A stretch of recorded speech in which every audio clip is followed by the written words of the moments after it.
about the first time,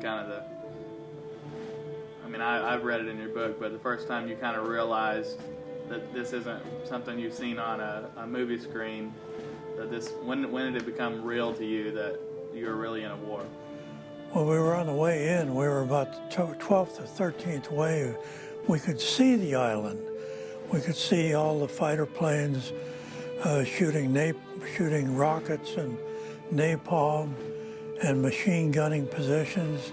We could see Iwo Jima, the island, with Mount Suribachi, the 550-foot volcano at the southern end, and we could see the bombs going off and everything. It was like a movie screen, a newsreel screen, where you saw how it was when the ships were going into the beach. So there was a fascination that it's almost like a movie. Turns out it wasn't much like a movie, really, from our standpoint. But we kept moving in as fast as these LCVPs could carry us in toward the beach. And we kept looking to see everything we could. And it was very quiet except for the motor of the engine of the craft. It was very loud, and it was we had to yell to hear ourselves above it, or to hear the man next to you. But there was no conversation. We were just fascinated by what we were seeing. We got close to shore, and the non-commissioned officer up front looked back to see if everybody was okay. There was a Jeep behind us, and we were out front of the Jeep, and then there was the ramp that would go down. We would go out there. And the NCA looked back. I had laid my helmet on the deck there so I could see better. And he looked back and said to me, "Damn it, Clayton, put your helmet back on." So naturally I did. I reached down, grabbed it, put it back on. And we were only a little ways from shore then. And everybody was ready to go. And the craft got into the shallow area and ready to, we could feel the sand below our craft. And then the ramp went down, and we all raced to get off of the ship, and and I was up to my hips, had to hold my rifle above my head, and then I just kept going until I got to the beach, got on the sand, and I saw a man lying on the beach ahead of me. He must have been in the wave that hit the beach ahead of us. So I just ran up there and I just flopped on my stomach on the beach. And I looked over at this fellow who was about 8 feet away from me. And like a dummy, I don't know why, I said, "What the hell's going on?" And he didn't answer. And I looked over at him, and his right leg was up. His boot was up above his helmet. He was lying on his stomach. And I looked and waited, and then I realized that he was dead.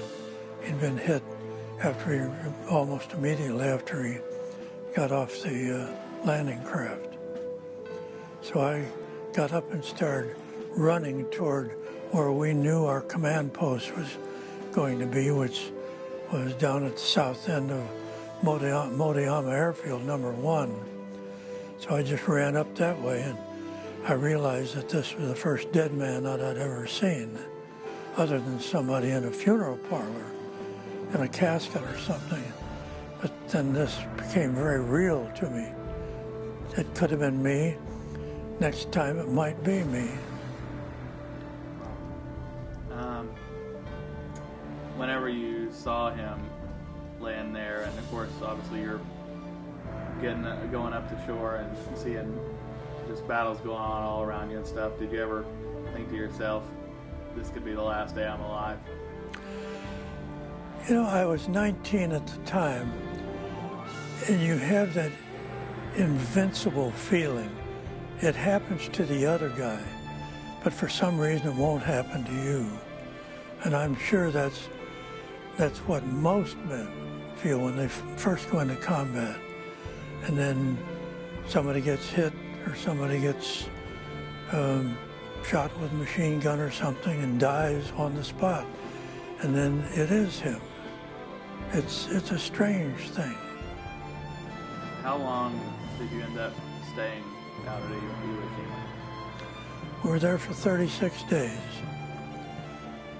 And I remember every one of them, because there were so many killed within that 36-day period. Like in the war now, we hear about the casualties, but not that they aren't bad, they're all bad. Everyone is killed in that regard, or like that. It's terrible. But we had 8,621 men killed in the first 36 days. And as I understand in reading the history, that was the heaviest casualties during the war in any one location. And in addition to those 8,621, there were, in the 3 divisions, and there was about 72,000 Marines landed on that island, and a few, just a handful of Navy men, Navy corpsmen, who were to assist us if we were wounded, take care of us. They were well trained. The Navy corpsmen, we treated them like Marines. They were, as far as we were concerned, they were a life-giving effort for us.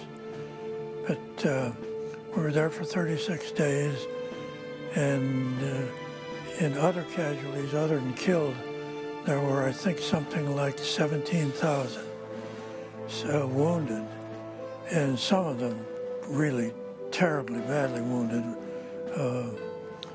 paralyzed, unable to work or anything like that. They survived it, but in looking back over it, they must have thought maybe it would have been better if I hadn't have survived it. I don't know. I wasn't in that position.